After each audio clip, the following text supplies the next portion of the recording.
Bulletin کا آغاز اہم خبر کے ساتھ۔ وزیر اعظم عمران خان کی زیر صدارت وفاقی کابینہ کا اجلاس میں ملکی سیاسی اور معاشی صورتحال کا جائزہ۔ وزیر اعظم نے دورہ سعودی عرب پر کابینہ کو اعتماد میں لیا۔ ذرائع کے مطابق کابینہ کو کالعدم جماعت سے متعلق مذاکرات پر بریفنگ۔ شیخ رشید نے کابینہ کو کالعدم جماعت کے ساتھ ڈیڈ لاک سے آگاہ کیا۔ وزیر اعظم عمران خان کی زیر صدارت وفاقی کابینہ کا اجلاس ہوا۔ اجلاس میں ملکی سیاسی اور معاشی صورتحال کا جائزہ لیا گیا۔ وزیر اعظم نے دورہ سعودی عرب پر کابینہ کو اعتماد میں لیا۔ وفاقی کابینہ اجلاس کا مزید احوال جانیں گے عمر جٹ سے۔ عمر بتائیے گا۔ جی، وزیر اعظم عمران خان کی زیر صدارت وفاقی کابینہ کا آج اجلاس ہوا، جس میں 16 سے زائد نکات تھے جن پر غور کیا گیا۔ متعدد نکات کی منظوری دی گئی۔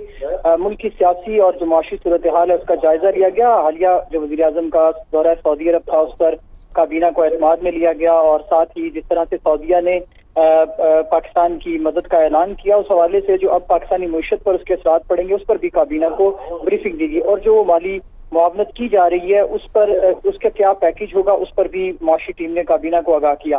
اس کے ساتھ کابینہ کو کالعدم تنظیم سے متعلق جو مذاکرات ہوئے ہیں حکومتی وفد کے، ان پر بھی آگاہ کیا گیا۔ گزشتہ رات جو ایک اجلاس ہوا بنی گالہ میں، اس پر بھی کابینہ کو تفصیلی بریفنگ دی گئی۔ وزیر داخلہ شیخ رشید نے کابینہ کو جو کالعدم تنظیم کے ساتھ اب ڈیڈ لاک کی سچویشن ہے موجودہ، اس پر بھی تفصیلی آگاہ کیا۔ اس کے ساتھ کچھ قانونی نکات ہیں جو ان کے مطالبات ہیں کالعدم تنظیم کے، ان پر جو قانونی ٹیم ہے انہوں نے بھی آگاہ کیا کہ اس میں جو کچھ ایسے مطالبات ہیں جن پر قانونی رکاوٹیں ہیں ان پر بھی کابینہ کو تفصیلی بریفنگ دی گئی۔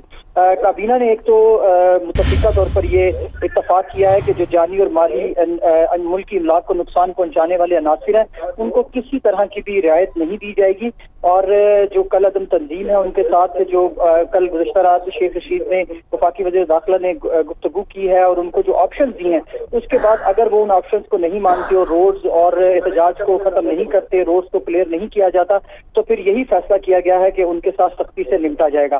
اس کے علاوہ جس طرح سے پاکستانی کرکٹ ٹیم نے T20 ورلڈ کپ میں کارکردگی دکھائی ہے، اس پر بھی کابینہ نے پاکستانی کارکردگی کو سراہا ہے۔